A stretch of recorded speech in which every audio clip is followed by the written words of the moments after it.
अच्छा देन जो होता है ना वो हमारे पास दो होते हैं, ठीक है। एक तो पहले होता है ये वाला THEN वाला देन जिसमें क्या आ रहा होता है E आ रहा होता है, और दूसरा देन हमारे पास कौन सा होता है THAN वाला देन जिसमें A आ रहा होता है। तो इन दोनों के अंदर डिफरेंस क्या है?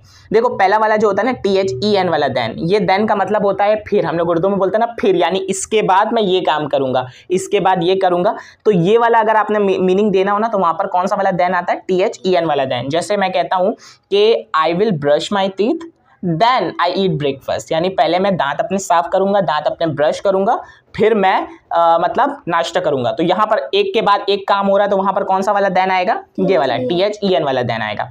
और दूसरा वाला ये जो देन होता है ना THAN वाला जो देन होता है, ये दो चीजों को आपस में कंपेयर करता है, यानी ये वाली जो चीज है वो इससे अच्छी है, ये वाली चीज इससे बुरी है, ये वाली चीज इससे छोटी बड़ी, इस तरह से। जैसे मैं कहता हूं कि बिलाल भाई इज टॉलर देन मसूद, सही है, यानी बिलाल भाई मसूद से क्या है? टॉल है, लंबे हैं। तो अब बिलाल भाई का कंपैरिजन किसके साथ हो रहा है?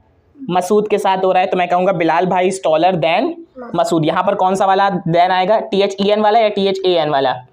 THAN वाला देन आएगा, ठीक है। और अगर मैं ये मतलब दे रहा हूं फिर वाला मतलब, फिर कौन सा देन आएगा?